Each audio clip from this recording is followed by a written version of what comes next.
जदि स्वामी स्त्री भितर सबुदिन झगड़ा होउछि तो एही 8टी कथाकू निहाती मने रखंतु। एमितिकी आपण जानती स्वामी स्त्रींकर कड़ीरू बड़ कौनसी दुख नहीं। सबुदिन आमर दाम्पत्य जीवन में आपस बुझामणा ना मिलवा हेतु स्वामी स्त्रीर झगड़ा सबुदिन चलू थाए। आमे आमर पूरा जीवन को एमिति स्थान रे पहुंचाई थाउ जानिकी भी सही दुखरू बाहरी पारुना। आमर संपूर्ण जीवन दुख कष्टर चली जाई थाए। मनरे विचार आसे कौन यह ही जीवन अटे ना किछि अलगा अछि। तो आसंतु एमिति लोकंक पई एही वीडियोटी बहुत महत्वपूर्ण हेबाकू जाउछि। नमस्कार सांग माने Pinky Odia story voice channel रे आपण मानकू स्वागत जणाउछु। एही परिका वीडियो देखिबाकू पसंद करूथिले वीडियो को लाइक एवं चैनल को सब्सक्राइब करंतु। एमानक जीवन दिन दिनर दुखरे भरी रहिछि।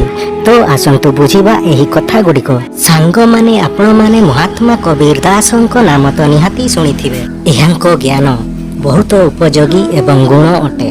लोकमाने तांको पाखकू निजर जीवनर समस्या नैकी आसुथिले एवं निजर समस्यार समाधान प्राप्त करुथिले। महात्मा कबीर जींको उत्तर बहुत गुण एवं मनर स्थायी प्रभाव पकेइबा अटुथिला। गोटे थर सबुदिन पर बहुत सारा लोक तांको पाखकू ज्ञान नेबाकू आसीथिले। किए भक्ति किए ज्ञान किए जगरे निजर समस्यार समाधान कराइले। से समस्तंक समस्यार संपूर्ण रूप से समाधान करिले। सखाळु संध्या हेबाकू बसिला। लोकमाने पचारिले महात्मा कृपया कहंतु उन्नतिर उपाय कौन अटे। महात्मा जी कहिले देख उन्नतिर प्रथम उपाय अटे जहाँ जेते भीषण परिस्थिति हो परंतु लोक को निजर ज्ञान एवं अभ्यास शक्ति बढ़ाई चलिबा दरकार एवं धैर्यर सहित काम करी चलिबा दरकार। तुमर उन्नतिर रास्ता अवश्य बाहरी आसीबो। एही परिका सेमानंकु उपदेश करू करू संध्या हेबाकू जाउथिला। तो से देखिला गोटिए लोक एबे भी तांको पाखरे बसिछि। चेहरारू बहुत निराश एवं दुख जणा पडुथिला। महात्मा जी ताकू पचारिला कौन भाई तुम मनरे कौन प्रश्न अछि तुमे कौन पचारिबाकू चाहुछ कुह। से व्यक्ति कहिला गुरुदेव मो मनरे कौनसी भक्ति ज्ञानर कौनसी प्रश्न नाही। मु तो आपणको मोर परिवार समस्या विषय रे पचारिबाकू आसीछि।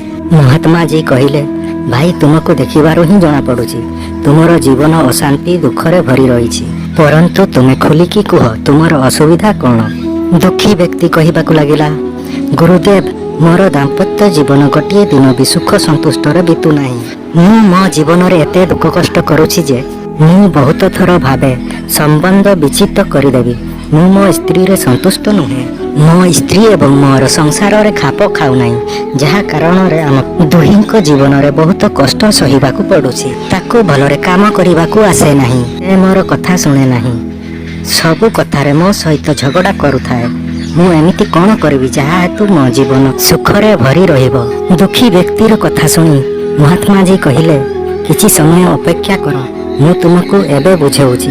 सेतिकी कही महात्मा जी कबीर घर भीतर को चलीगला। सही व्यक्ति बसिकी भाविबाकू लागिला कि निहाती महात्मा जी मते किछि भल कथा कहिबे। या द्वारा मोर परिवारर दुख कष्ट एवं मो स्त्री सहित आमर झगड़ा हेबो नाही। कि से देखिला महात्मा जी घर भीतर सूत नहीं आसिले कहीं ना से सूत काटिकी तार जीवन को बिताउथिले। महात्मा जी आसिकी से व्यक्तिर सामने निसंकोच भावरे बसिकी सूत काटिबाकू लागिले एवं किछि समय परे तांको स्त्री को डाकिबाकू लागिला। एपटे सुनिछ बहुत अंधार होइछि मते सूत काटिबार असुविधा होउछि मो पाखरे गोटिए दीप जळाइकी जाओ। सांग माने एबे भी बहुत अंधार होई नथिला बिना दीपर भी काम होई परिबो। हेले भी से दीप जळाइबाकू ता स्त्री को कहिला। से व्यक्ति जन को भाबिबाकू लागिला कि महात्मा जी केते पागल अटंती जहा कि एबे अंधार होई नाही हेले भी दीप मागुछंती। दिन बेले दीपर काम कौन कौन मूर्खता ये। एहा भाबिकी से व्यक्ति तांको मूर्खता उपरे मन भितरे हसिबाकू लागिला। किछि समय पर से देखिला कि महात्मा जी को स्त्री चुपचाप दीप जड़ाई आनिला एवं महात्मा जी जोठारे सूत काटुथिले सेठारे रखिकी चली गले। से व्यक्ति भाविबाकू लागिला महात्मा जी तो पागल अटंती किंतु तांको स्त्री भी देखो केते मूर्ख अटंती। से थरे हेले भी महात्मा जी को पचारिले नाही। एबे तो दिन होइछि दीपर काम कौन। सांग माने तापरे कौन हैला तापरे से देखिला तांको स्त्री दुईटी गिलास रे क्षीर नेकी आसिले। ଗୋଟିଏ ଗିଲାସ ମହାତ୍ମାଜୀଙ୍କୁ ଦେଲେ ଏବଂ ଗୋଟିଏ ଗିଲାସ ସେ ବ୍ୟକ୍ତି ଜଣକୁ ଦେଲେ ଏବଂ କହିଲେ କ୍ଷୀର ପିଅ। ଏତିକି କହି ସେ ଘରକୁ ଚାଲିଗଲେ ଏବଂ ଦୁଇ ଜଣ କ୍ଷୀର ପିଇବାକୁ ଲାଗିଲେ। ଏହାପରେ ମହାତ୍ମାଜୀଙ୍କ ସ୍ତ୍ରୀ ଆଉ ଥରେ ଆସିଲେ ଏବଂ ସେ ପଚାରିଲେ କ୍ଷୀରରେ ମିଠା କମ୍ ହୋଇନାହିଁ ତ? ମହାତ୍ମାଜୀ କହିବାକୁ ଲାଗିଲେ ନା, ବେଶୀ ମିଠା ହୋଇନାହିଁ, ମୋ ହିସାବରେ ଠିକ୍ ମିଠା ହୋଇଛି। ସାଙ୍ଗମାନେ, ସେପଟେ ମହାତ୍ମାଜୀଙ୍କ ସ୍ତ୍ରୀ ଭୁଲରେ ଚିନି ଜାଗାରେ ଲୁଣ ପକାଇ ଦେଇଛି।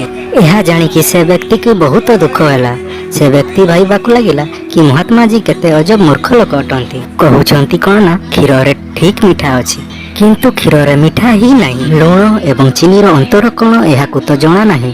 ଆଉ ବହୁତ ବଡ଼ ଜ୍ଞାନୀ କହି ହୁଅନ୍ତି, ଏହାଙ୍କଠୁ ମୁଁ କେଉଁ ଉତ୍ତର ପାଇପାରିବି ଯେ?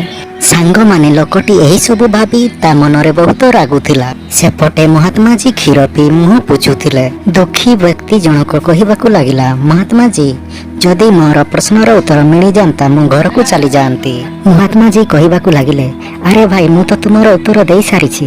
ସେ ବ୍ୟକ୍ତି ଜଣକ କହିବାକୁ ଲାଗିଲା ଗୁରୁଜୀ, ଆପଣ ତ ଏବେ ପର୍ଯ୍ୟନ୍ତ ମୋତେ କିଛି କହିନାହାନ୍ତି ଏବଂ ଆପଣ କହୁଛନ୍ତି ମୁଁ ତ ଉତ୍ତର ଦେଇ ସାରିଛି। କେମିତିକା ଉତ୍ତର ଦେଲେ ମୁଁ ତ କିଛି ବୁଝିପାରିଲି ନାହିଁ। ମୋତେ ଠିକ୍ ଉତ୍ତର କୁହନ୍ତୁ, କାହିଁକି ନା ମୋ ସ୍ତ୍ରୀ ସହିତ ମୋର ପଟରି ଖାଉନାହିଁ। ମୁଁ କେମିତିରେ ସୁଖରେ ରହିବି? ମହାତ୍ମାଜୀ କହିବାକୁ ଲାଗିଲେ ଆରେ ଭାଇ, ସୁଖ ଦାମ୍ପତ୍ୟ ଜୀବନ ପାଇଁ ଜରୁରୀ ଅଟେ କି ଆପଣଙ୍କ ଘରର ସଦସ୍ୟଙ୍କୁ ଆପଣଙ୍କ ଅନୁଗୁଳ ବଢ଼ାଅ ଏବଂ ନିଜେ ବି ପରିବାରରେ ଅନୁଗୁଳ ଦିଅ। କିଛି ଆପଣଙ୍କ ସ୍ତ୍ରୀ ଆପଣଙ୍କ କଥା ମାନୁ କି ଆପଣଙ୍କ ଘରର ସଦସ୍ୟଙ୍କୁ ଆପଣଙ୍କ ଅନୁଗୁଳ ବଢ଼ାଅ ଏବଂ ସ୍ୱୟଂ ବି ପରିବାରର ଅନୁଗୁଳ ବଢ଼ାଅ। ଏହା ଦୁହିଁଙ୍କର ସଦ୍ଭାବ ଆପଣଙ୍କ ସାଥୀ ପ୍ରତି ପୁରା ଏବଂ ସତ ହୃଦୟର ପ୍ରେମ ହିଁ ସୁଖୀ ଗୃହସ୍ଥରର ଆଧାରଶିଳା ଅଟେ। ଆପଣଙ୍କ ସାଥୀର ଖରାପ କାମ ଏବଂ ଦୋଷକୁ ସହାନୁଭୂତି ପୂର୍ବକ କ୍ଷମା କରିଚାଲନ୍ତୁ। ଯଦି ଦୁହିଁଙ୍କ ଭିତରେ ଝଗଡ଼ା କିମ୍ବା ସନ୍ଦେହ ହୋଇଯାଏ ତ ଜଲ୍ଦି ତାକୁ ଦୂର କରିବାକୁ ପ୍ରୟାସ କରନ୍ତୁ। ଗର୍ବ ଅହଙ୍କାରରୁ ବଞ୍ଚନ୍ତୁ। ସରଳତା ମଧୁର ବ୍ୟବହାରରୁ ହିଁ ସ୍ୱାମୀ ସ୍ତ୍ରୀର ପ୍ରେମର ବିସ୍ତରତା ହୋଇଥାଏ। ଦୁହେଁ ଦୁହିଁଙ୍କ ଉପରେ ଦୃଢ଼ ବିଶ୍ୱାସ ରଖନ୍ତୁ। ଦୁହିଁଙ୍କ ଭିତରେ ସନ୍ଦେହ ଯୋଗୁଁ ହିଁ ଆଜି ବି ବହୁତ ପରିବାର କଷ୍ଟ ଭୋଗୁଛି। ସେଥିପାଇଁ ସୁଖ ଜୀବନର ଆଶା ରଖିବା ବାଲା ସନ୍ଦେହର ପୀଡ଼ାକୁ ଆପଣଙ୍କ ଜୀବନରେ ପ୍ରବେଶ କରିବାକୁ ଦିଅନ୍ତୁ ନାହିଁ। ସବୁ ପରିସ୍ଥିତିରେ ଦୁହେଁ ଦୁହିଁଙ୍କର ସାଥ ଦିଅନ୍ତୁ। କଷ୍ଟକୁ ସାଥିରେ ସହି ସୁଖର ଦିନରେ ସାଥିରେ ରୁହନ୍ତୁ। ଦେଖାଗଲେ କମଜୋରି ସମସ୍ତଙ୍କ ପାଖରେ ଅଛି, ଏମିତି କିଏ ଅଛି ସର୍ବଗୁଣ ସମ୍ପୂର୍ଣ୍ଣ ଅଟେ? ସାଙ୍ଗମାନେ, ଏବଂ ଶେଷରେ ଏହି ମହତ୍ତ୍ୱପୂର୍ଣ୍ଣ କଥା ଅଛି, ଏହାକୁ ଠିକ୍ ସେ ମନେ ରଖନ୍ତୁ। ପ୍ରଥମରେ ଖୁସିରେ ରହିବା ପାଇଁ ତ୍ୟାଗର ଆବଶ୍ୟକ ହୋଇଥାଏ। ଦ୍ୱିତୀୟରେ ନମ୍ରତା ଏମିତି କହିବା ଅଛି ସମସ୍ତଙ୍କୁ ନିଜର କରିଦିଏ। ତୃତୀୟରେ ସମସ୍ୟା ରାଗରୁ ଆରମ୍ଭ ହୁଏ ଏବଂ ତ୍ୟାଗରେ ଶେଷ ହୁଏ। ଚତୁର୍ଥରେ ମଣିଷ ଜଗତରେ ବିସର୍ଗ ଅଛି କିନ୍ତୁ ଭୋଗନ୍ତି କିଏ କିଏ। ପଞ୍ଚମରେ କାନ୍ଦିବା ଜୀବନର ସମାଧାନ ଅଟେ ନାହିଁ, ସମସ୍ତ କାରଣ ଥାଏ, କାମ ନୁହେଁ କାରଣକୁ ବୁଝିବା ଦରକାର। ଷଷ୍ଠରେ ସ୍ୱାମୀ ସ୍ତ୍ରୀର ସମ୍ପର୍କ ପବିତ୍ର ଅଟେ, ବେପାର ନୁହେଁ। ସପ୍ତମରେ କିଛି କଥା ସହିତ ଝଗଡ଼ା ଜଡ଼ି ରହିଥାଏ, ଯେମିତିକା ନିନ୍ଦା, ଚୁଗୁଲି, ମଦୁଆ, ପର ସ୍ତ୍ରୀ, ମିଛ, ଅଳସ ଏବଂ ଗୋଟିଏ କଥାରେ ହିଁ ସବୁଦିନ ଯୁକ୍ତି କରିବା। ତ ସାଙ୍ଗମାନେ, ଆଜି ପାଇଁ ଏତିକି ହିଁ ଆଶା କରିଥିଲୁ। ଆମ ଦ୍ୱାରା ଦିଆଯାଇଥିବା ସୂଚନା ଗୁଡ଼ିକୁ ଯଦି ଭଲ ଲାଗିଥାଏ କମେଣ୍ଟ ଦ୍ୱାରା ନିଶ୍ଚୟ ଜଣାଇବେ।